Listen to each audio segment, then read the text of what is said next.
I think the freedom that God is actually saying, like, hey, I want you to experience like all of this, not just a small part where you have to do what I say blindly, but all of it, this creation and how you fit in this creation and how your story is a continuation of thousands of years of me being in a relationship with humanity.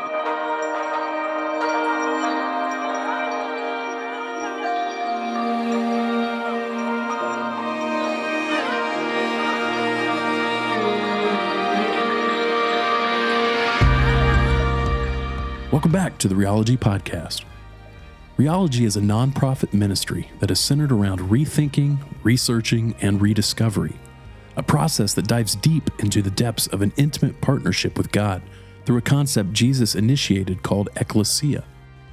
We strive to cultivate an environment that is not only safe to question and seek, but also one that is founded on the truths of partnership, words of hope that were uttered from the lips of Jesus himself. So in this podcast, we'll question Christian tradition, we'll investigate God myths, and we'll listen to those who are stirring, questioning, and desperately seeking more of what God is doing in and around us each day. Hey everybody, welcome to the Reology Podcast. I'm Scott, and we've got Brandon way over on the other side over there, and we also have Chris Barron. Chris is back, and hey Chris.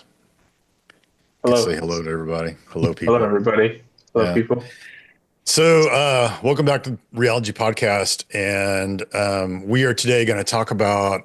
We continue to talk about things that are misconceptions with people all over our country in the United States and all over the world, and primarily people are trying to figure out like what this God thing looks like, and it gets to be very confusing, and there gets to be a lot of misconceptions, mainly because of religion. And I say religion in the terms of like typically the man-made kind of deal where we've taken the Bible and kind of turned it into a kind of a human thing, and then it doesn't become a God thing anymore. So we enjoy doing that on this podcast where we can kind of like go and dig through some stuff and help people maybe see the true or the truer things of the Bible and the truer nature of who God is and who Jesus is and what that's got to do with all those. So we got Chris here today. We're going to talk about this word called obedience in the realm of Christianity. I thought I would share this. So we went down to see our youngest daughter this week on Tuesday, and we were driving, and it always cracks me up to see billboards on the side of the interstates. Specifically like Christian billboards, Robin was like, who who pays for these things? Same. They're not free. Same. You can't just put something up for free. So it's like, who's paying for these things? I'm like, So we saw one and she read it. She goes, hey, check this one out. And I was like, what? And it said, real Christians obey the Lord. And I was like, we've got a podcast coming up. I'm going to like save that because like that right there is, a concept in whoever paid for the billboard. It's a concept in his head that makes like total sense. But like the rest of us, it's like, what do you mean by that? So, I thought we'd start off with that because I really feel like we have a world right now that, the word obey can be kind of a creepy word almost. And especially in our culture, like if we quoted scripture where like, the wife is supposed to obey the husband, like that wouldn't go very far, obviously, at all. Because it sounds a little like my daughters would have a very hard time, swallowing that one, right? So it's like, don't tell them about the one about the kids. Yeah, well, they would definitely be like, oh, great, we're just a woman's role in this planet is just to serve and obey the husband and whatever. And so I think too that might like bleed into like God, right? That we're just supposed to just like take our minds and turn them off or throw our brains in the garbage can and just obey. So Chris, kind of wanted to see, you deal with this younger generation nowadays, and I just was curious the conversations that you've been having with young people who are trying to decipher, you know, what being with God is about, what a Christian is about, and maybe specifically in this context of like, what is obeying, what's it look like, and what's it feel like for people? Yeah, I think this concept is super prevalent in my context, because I think there is this idea that once you make the team, right, you want to earn your spot as a starter, right? And the way you do that is by pleasing God. And the way you please God is how much you obey. But I don't think there is this like, honestly, I believe that most Christians wish for an actual obedience list, Yeah. right? Because I just don't think there is this obedience list. Like there's wisdom in the teachings of Jesus and his lifestyle. And I think we are supposed to like follow it, be inspired by it. And we have the Spirit as our new law. But like, I think because there isn't this like checklist, Christians always come up with their own like subjective like obedience lists. And I think what you said, like real Christians obey the Lord. You ask, like you get like 100 Christians in, and then you say, so what does obeying the Lord look like? And you'll get sure. a million different types of obedience. So I think there's this like, I think people really want, this is what it comes down to. What I'm hearing and seeing is I think people just really, really want to please God. I think there's this understanding that God isn't completely pleased with me because I know my life, I know my thoughts, I know my actions. So I have to always make up for those like shortcomings by pleasing God. And the way I do that is through obedience. And I think it's completely subjective, and it depends on like your environment, how you're raised, what obeying God is. But I think it's just this thing that people make up, honestly, of what obeying God actually is. That's what I've seen so far. Yeah. It's difficult too, because when we compare God to a father, like that can be all over the place because of our experiences with the fathers that we have or grew up with or whatever, or don't have. And if like your father is an authoritarian and it's my way or the highway, that can very easily be translated into like a God that, as we've said before, right, on this podcast several times, a God that's just like, he's on the verge of destroying everybody, right? He's on the verge of like anger. He's just anger all the time. And we have to like you said, we have to like do the things that we possibly can to appease him, to obey him so that he stays off the ledge and doesn't come and destroy everybody. And that doesn't sound like a lot of fun. I'm not sure how many people really want to enter into a relationship like that.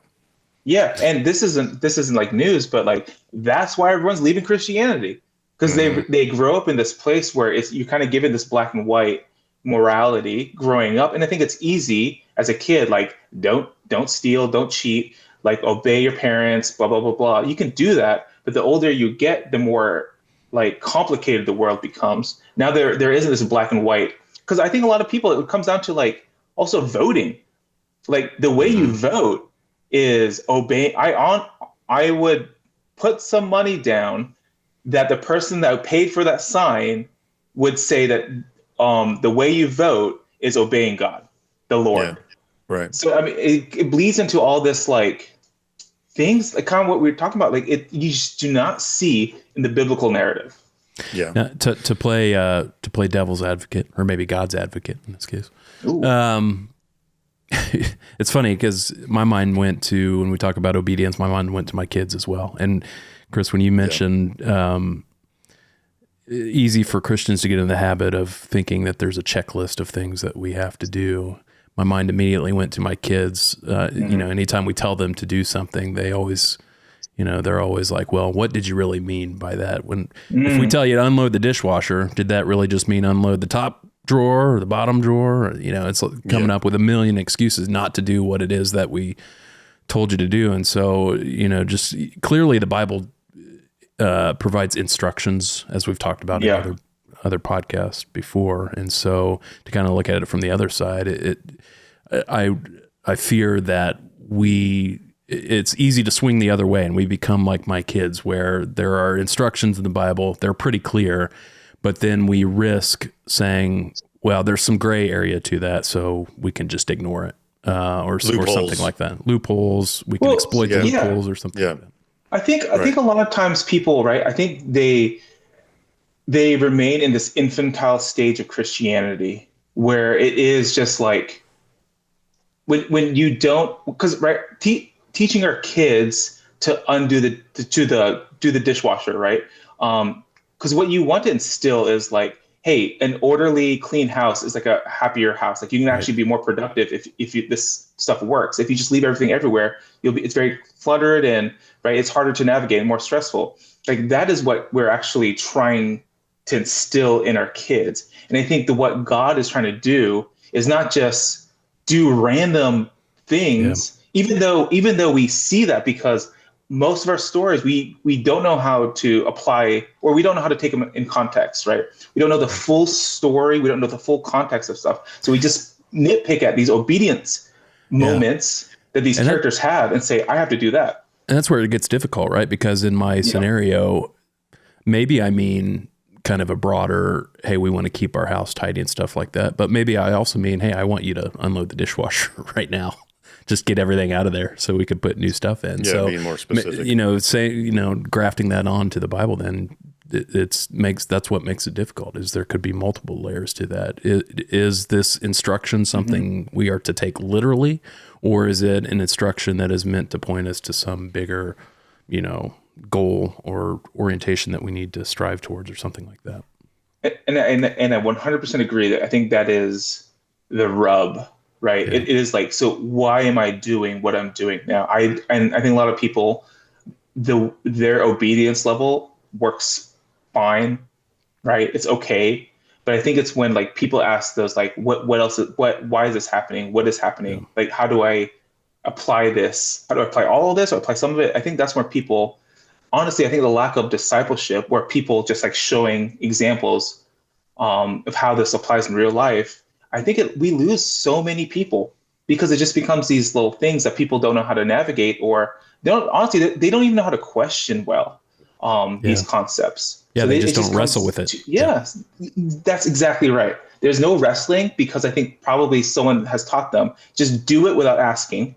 Look, the science says their concept of God is he's just asking you to follow the rules. Why can't you just follow it? Yeah. And like, that's not what we see. Yeah, I think what you said earlier, Chris, is probably really the point of like stuck in this infancy level stage of, because like we need better disciple making. Problem is we don't have anybody old enough, like grown up, right? Agreed. Matured, Yes. to really disciple anybody, because they're still following the rules, that mentality as well. And we're just teaching, I mean, because we do have a system. Christianity as a religion or as a system is where the mentality of rule keeping comes into play, instead of the relationship side of things, right, with God, instead of it being, no, this is God with us, instead of God really, really far away and mad all the time, and we have to do these. We have to, in order to obey. There are these steps. It's funny because Brandon and I, a couple episodes ago, we were talking about, well, it's not released yet. It'll release next week, but we're talking about the Torah, and we're talking about like how relevant is the Torah now. And the reality is the Torah is still relevant, but the Torah was not set up to replace the relationship. It was set up as guideposts, right? To lead toward it. It's almost like Brandon talking about his kids not, doing the dishes correctly. I have a friend of mine, good friend of mine, Jason, who's his son was notorious for that. He was notorious for like, he'd go into the refrigerator and like the whole cake was eaten. And he's like, what? I'd go to his son and say, I told you not to eat the cake. He goes, well, you didn't say not to eat the whole cake. Right. It's like, yeah, we're looking for the loopholes and stuff. And then that is like, no, you don't really get the point here. The point of the rules is to help you in the right direction, but we're trying to go toward a relationship where, I'm not supposed to eat the whole cake. You don't sit back on all of the laws, or like in the Torah is concerned, the Torah really was primarily centered around the Ten Commandments, but then that, very quickly turned into hundreds of, amendments, right? And we talked because about people find loopholes. Yeah, we talked about, Scott, this is our modern legal system, at least in the United States, and I imagine so in most of the countries. You end up in a position where you think you don't have, things can be left unsaid because surely nobody's going to take this rule that way. Well, then somebody takes the rule that way, so now we got to redo the rule, and now we end up with hundreds of thousands of rules on all kinds of crazy stuff because people are always trying to find loopholes. So loopholes. Yeah. And I think a system based on that is where we're at.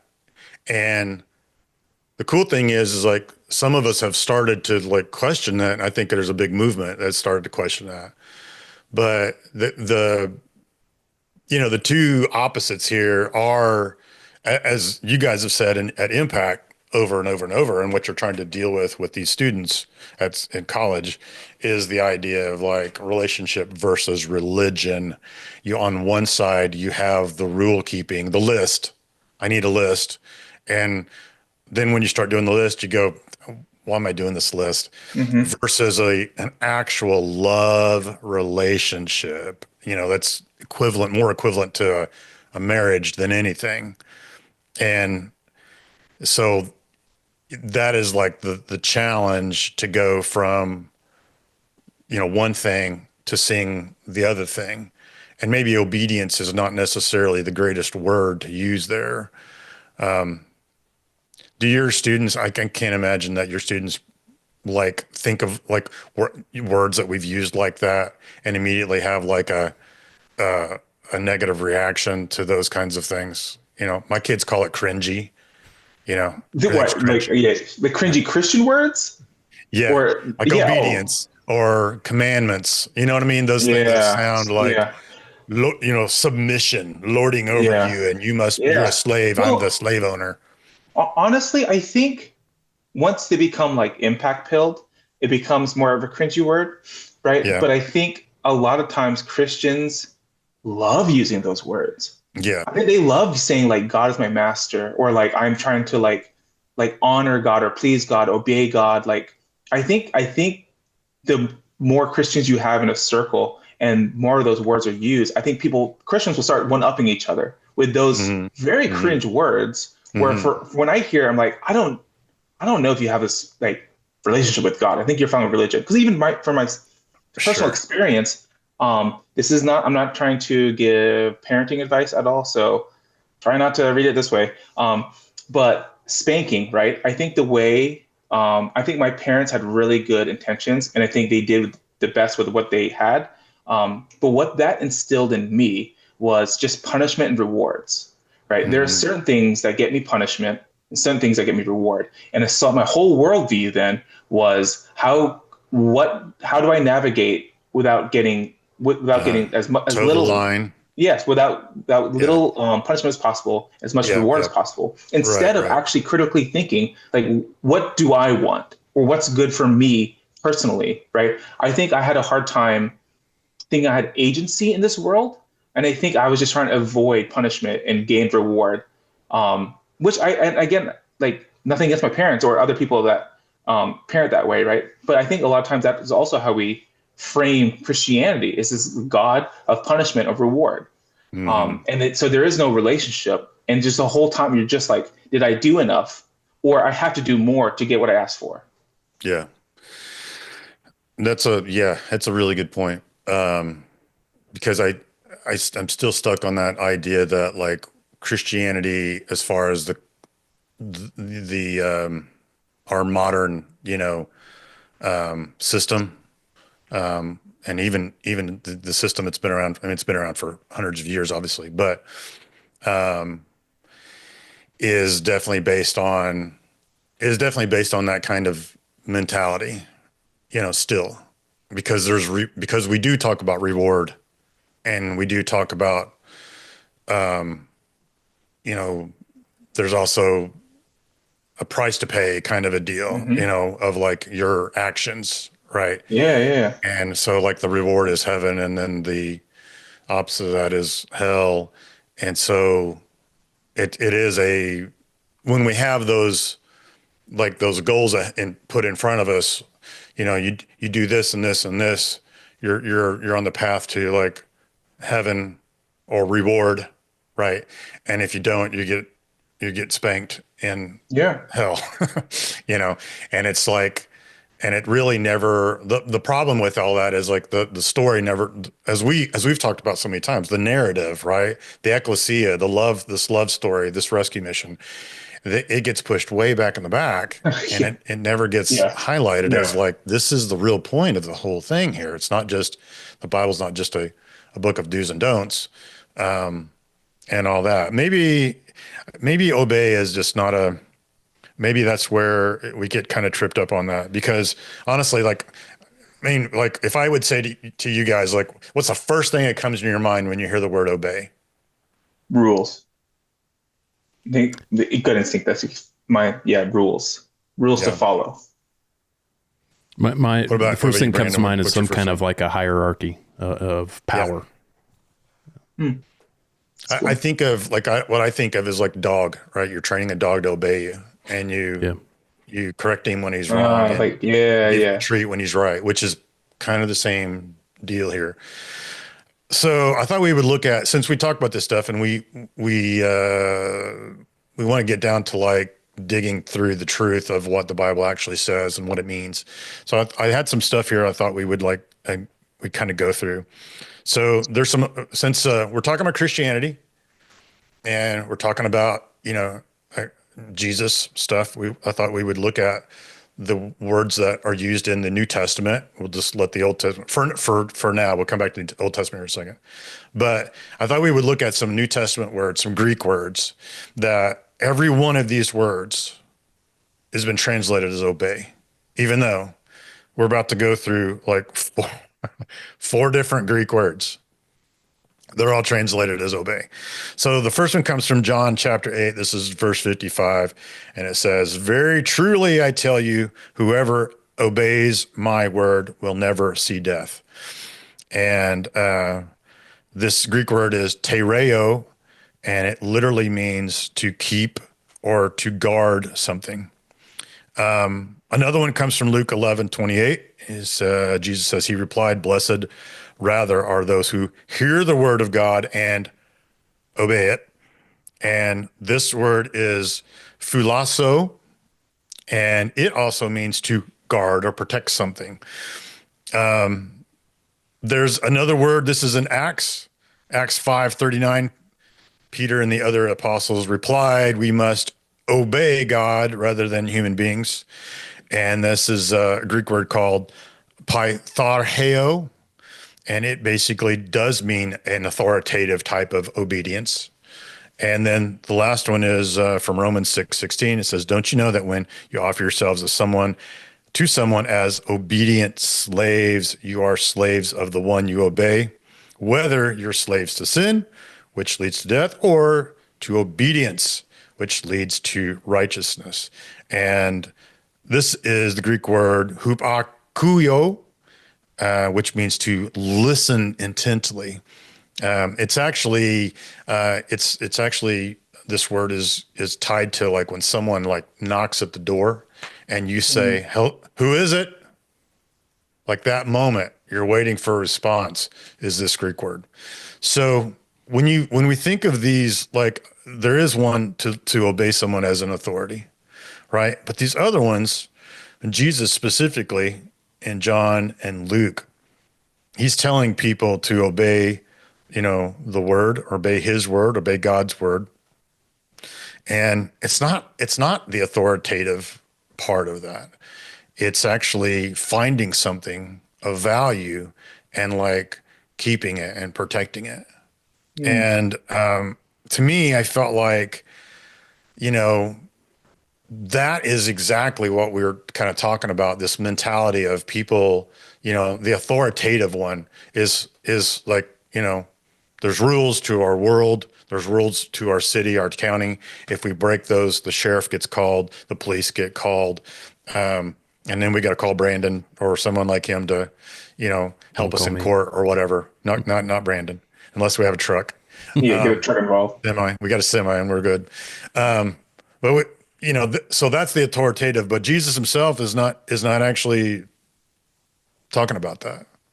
He's actually talking about something that is, something worth keeping and hanging on to and keeping close to you. It's actually this idea of finding value.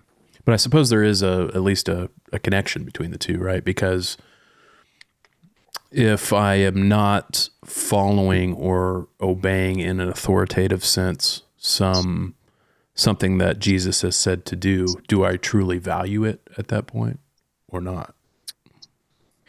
Yeah, I mean, I think the first thing, the thing that comes first is the value, because you value it. And then if Jesus says, I want you to go over here and do this, then you're going to do it because you value it.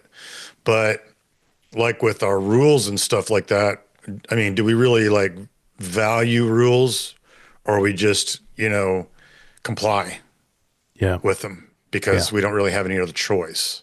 Well, what is the other choice? You do have a choice, but what's the other choice? Again, it's reward and punishment. Right. And so like with, if I went out here and I drove my car 80 miles an hour in a 45 mile per hour zone, I have a choice.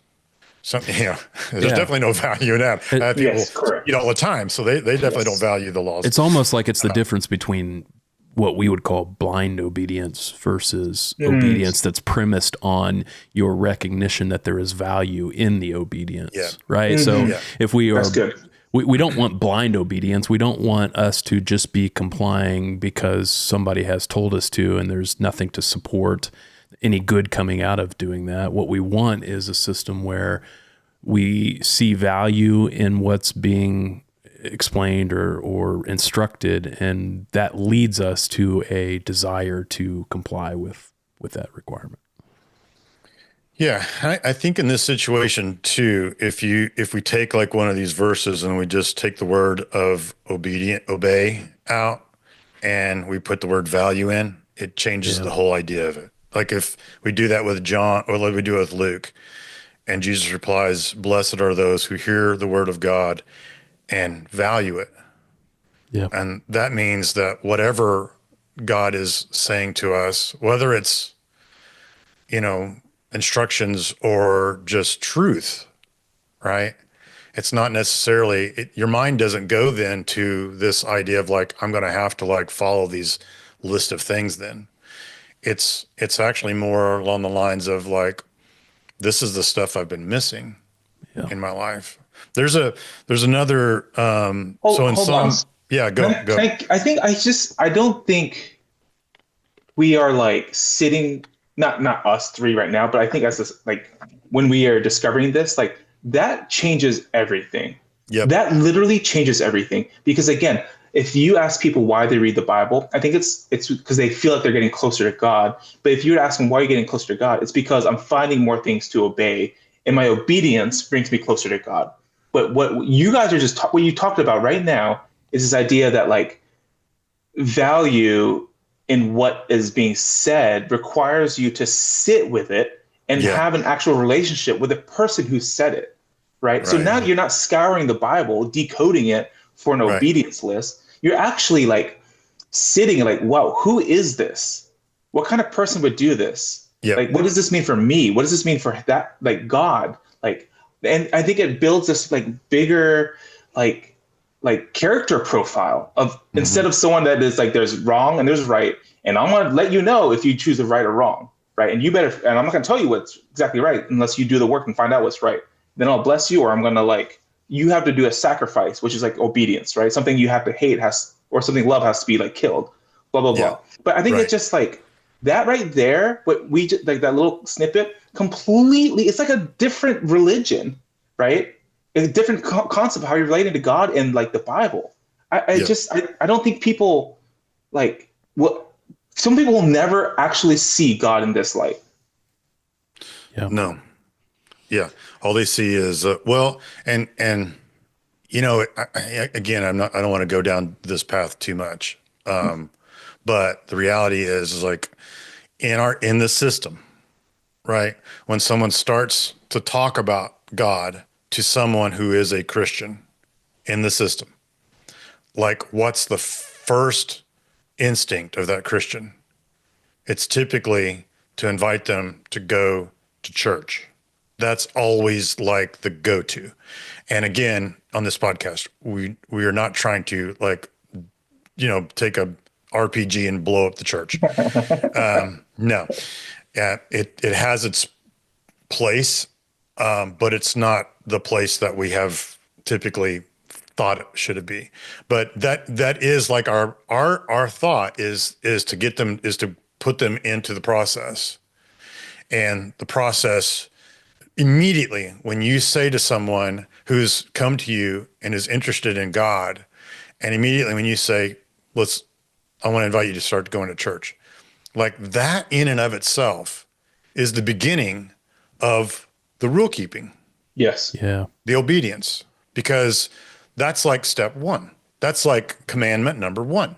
Commandment Yeah. number one, we can't have a conversation here. I mean, we can, but we need to get to church, right? Yeah. And then we'll go from there. Yeah. I think it comes out of a good place, obviously a good motive, because It does. I think your hope when you do that is that by putting them in the process, that the process will get them to the result that you're hoping will come out of it. But too often we see that the process does not end up with that result. And so then it was just wasted time. Well, it's like what Chris said earlier, what we were talking about. It's like you can't lead someone beyond where you are.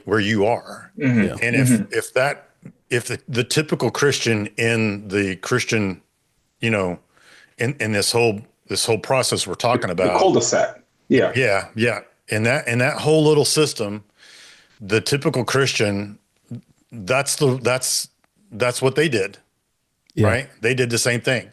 They got interested in God. They may have talked to someone, maybe not. Maybe they just thought like, well, what's our first step? Oh, let's just go visit some churches. That is, yes, it's not that they are trying to, they're not trying to lead someone astray. They're actually trying to lead someone down the right path. Unfortunately, it does tend to lead to this mentality that there is a obedience process, and the first commandment you have to say yes to is going to church. Yeah.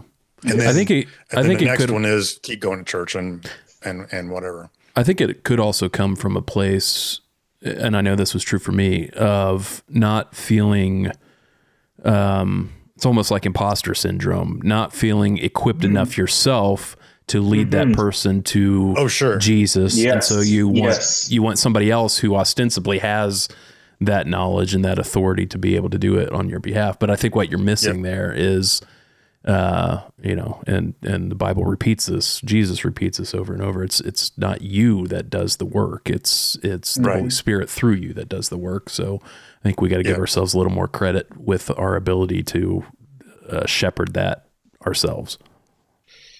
And that typically is not nurtured. Yeah. It's not. I mean, we've said this before in some episodes. Again, I'm not trying to bust on churches and what they do, but some of the things that they do lead to this. They lead to this, like, I feel ill-equipped to lead this person. Yeah. And like, just for instance, when a church has a baptism Sunday, right? With, hey, all the baptisms are going to happen here. Yeah. It plants in your mind that, well, I can't baptize somebody, and somebody can't be baptized on a day other than Sunday. And it can't happen anywhere other than in the church building where there's a baptistry, or if they bring in a pool or whatever, right? And then it also leads to like, well, then someone can't get baptized unless it's from an official person. So this is where the whole official stuff comes into mind, because we don't typically nurture that baptisms don't have to happen in the church building. They don't have to happen in a baptistry, and then an Mhm. official person doesn't have to do There's, them. there's actually no biblical example of baptism happening indoors. So, Right. I mean, so it's a slippery slope, right? That we start to systemize people, and the obedience to following the rules is, I mean, that's absolutely a part of that. So I wanted to share Psalm 119, and this is verse 11. There's actually two sections here. So verse 11 is a famous verse. We go, oh, that's so nice, and well, this is the NIV. It says, I have hidden your word in my heart that I may not sin against you. And again, like the idea of, we just talked about obeying, being someone who takes something they find as treasure and they store it up, right? It's almost like almost same kind of concept of hiding something, right? We're going to take it and hold it close to us. And it's not that a hiding in the idea of like, I don't want anybody to see it. It's like, it's more the idea of like, this is something of incredible value, and I'm going to keep it close to me. And not only keep it close, but like the Greek that we looked at for the word obey, like guarding it, like protecting it with everything I have with I'll protect it with my life if I have to. This is how important it is. It's a beautiful chapter. And we can see that that this concept is different because just a couple of verses later in verse 19, the person who wrote this psalm says, I'm a stranger on earth. Do not hide your commands from me. So we have hidden and hide, right? These should be the same Hebrew words. No. And this one is to hide, to keep away, like I was talking about, so that no one would see it. So this person is begging God, never hide yourself from me. Never hide yourself. So this whole psalm you could literally say that this was a love poem written from Chris to his wife, Megan. And it would perfectly fit. Yeah. Perfectly fit. Totally. There you go, Chris. You need to quote Psalm 119 to Megan tonight. This is what it makes me think of, like this whole obey idea. And what you said, Chris, is like, when we look at it from this aspect, it changes things drastically. It makes me think of like Jesus in Matthew 13, right? He's talking about the parable of the lost treasure, right? And then the parable of the pearl of great price. And he also talks about like a fisherman going out and fishing, and he comes through and he sorts through the fish, right? The good fish and the bad fish. And we sometimes look at that like, oh, see, he'll sort the bad people out from the good people. And it's not about God. This is about us finding value, being able to decipher between what is something that really is not of value versus something that is like of utmost value. You take it. You take it all the way back to. I was making a trip back through Genesis again, over and over again. But I was looking at God talking with Cain, chapter 4. Why is your face downcast? If you do what is right, will you not be accepted? But if you do not do what is right, sin is crouching at your door. I mean, it doesn't get much more basic than that. Yes. And what have we always said about the word sin is that the word sin has way less to do about, you making a mistake. Yeah. Right? Like what Chris was talking about, like I'm a kid, and if I do this, my dad's going to get mad. And when he gets mad, I get spanked. It has less to do with that and more to do with failure, specifically when it comes to the decisions we make of how we're going to live. And when we look at the ecclesia and understand that there's this, as we've said so many times, the blueprint of like what this partnership is supposed to look like between God and humanity, two very different things, how they come together.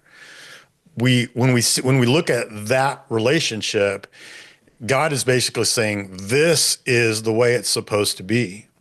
And if you live any other way other than this, it's failure.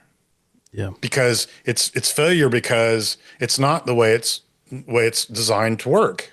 It's literally like, trying to go out here in your car and, take, white vinegar apparently, cures everything, right? So put that in your car and see if you get down to the gas station. That's failure because you're not doing it the way that it's designed to function. And so when you do look at like Psalm 119:11 and what you just said about with Cain, it's the same idea of like, I have taken your word, the things that you say, the thing, which is ultimately who God is. And I have held it close to my life because I see that it is of utmost value. Yeah. And that leads me towards the ecclesia, the partnership. But if I because don't, I think that. So good. yeah. Now I was just going to say, if I don't, what's the opposite? We say sin, but it's actual failure, which is like, well, sure. If you don't, like in a marriage, when you joke about Chris and Megan, if Chris tries to like, do things in his marriage that makes his wife sad or just unhealthy things, the end result is brokenness. Yeah. Failure. And I think that Cain story highlights this perfectly now as I think more deeply about it, because it's not even like there was a specific rule that was being broken there. It was just Cain not offering the equivalent of what somebody else is offering, which is to say everything that I have, essentially offering that to God. So it's not like that was a written rule that he was breaking that was causing problems. Right. It was, he should have known that. He should have been able to intuit. Should have known it. Yeah. So and I think also real quickly, I don't want to make this going in more of a tangent, but like the example of Cain, right? I think a lot of times people hear you saying failure and they attach that to their identity because sin is an identity marker in Christians' eyes today. When in that example of like sin crouching at the door, that's an external thing outside of you. Yeah. So, right, I think failure in the way you're talking about it is like it wasn't meant to be this way, right? Yes. We're still good in the eyes of God because he loves us, right? He values us, but it wasn't supposed to be this way. I think, but people think I am a complete failure. I don't deserve anything, blah, blah, blah. Like I am lower than dirt, blah, blah, blah. And I think people attach that to their identity. I think that's why they start obeying again, because their value, what they're valuing is like, I want to be valued by God. Right. I think that's where which in turn they're valuing themselves. Yes. Yeah. Right. That's right. And they're not looking at it saying, what's the missing piece here? The missing piece is like, if I do this and this and this, then I'm okay. And the value is like, no, even if I'm not okay, I have the missing piece is actually God in my life and this relationship. And if I don't have this relationship, the result is failure because, this is the perfect deal. Yeah. This is the pearl of great price, right? The guy goes and finds it and he comes home and he sells everything he has to buy the whole field so he can have the pearl. And it's literally like your identity is supposed to be tied with a relationship with God, those two things coming together. And so failure is just when those things when that doesn't happen. And you're right, Chris. I mean, it's that's what leads to like thinking I have to do these things to be good. I have to follow the list, right? I have to obey and be submissive to the authority. And at that point, it has very little to do with like love and has everything to do with like duty, right? Or, some sort of like manipulation, whether it's us manipulating ourselves or other people or whatever. It's something that I have to do versus something I want to do because I see value in it. I want this. I think maybe that might be a better way to, for us to translate what's going on here with Jesus.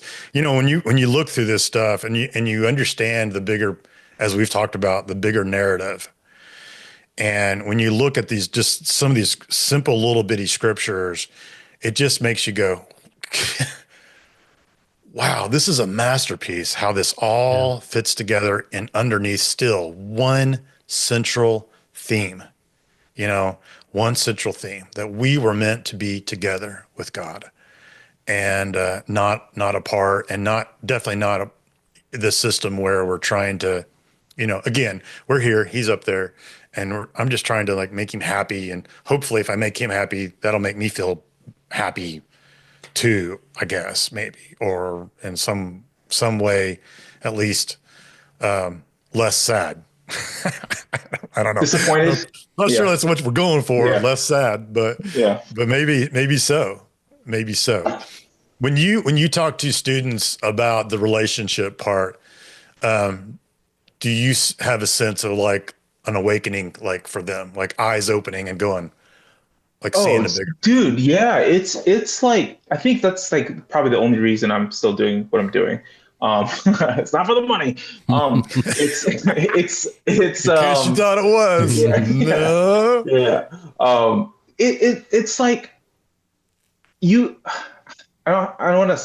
It sounds like almost prideful, but it's almost like their whole trajectory of life has been shifted, because I think they would have continued to believe this complete misconception of who God is.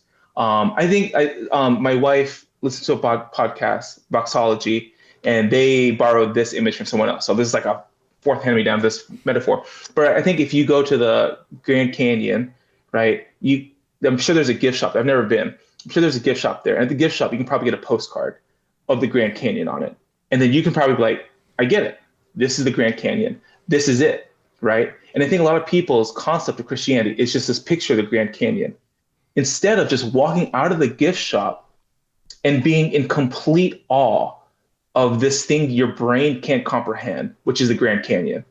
And I think exactly what you just said, like it's these little snippets, you're like, whoa. Oh, there's no way this is made up, because this is so much more layered and more like bigger than I can ever conceptualize in like the narrative of it all. And I think that helped we see the students' eyes open up, not to like just God's character, but like, I think the freedom that God is actually saying like, hey, I want you to experience like all of this, not just a small part where you have to do what I say blindly, but all of it, this creation and how you fit in this creation and how your story is a continuation of thousands of years of me being in a relationship with humanity. I think that is something where people like, I don't know, people don't get to see that, right? There's just awe of who God is versus like more stuff I have to do for him. Yeah. So it's just really cool once we like, unchain these weights from them, and you can like see them become lighter. From the whole Rheology team, we hope these podcasts are encouraging and educational. Rheology exists for three main reasons: to reach, train, and equip those who want to go deeper with God in this partnership called Ecclesia. If God has been stirring in your heart, where you are wondering if there's more than what you've been experiencing in today's 21st century Christianity, we'd love to connect with you, to hear your story and help you know that you are not alone. You can simply contact us via the website, rheologylife.com, or reach out via Instagram at rheology_life. Thanks, and we'll see you next time.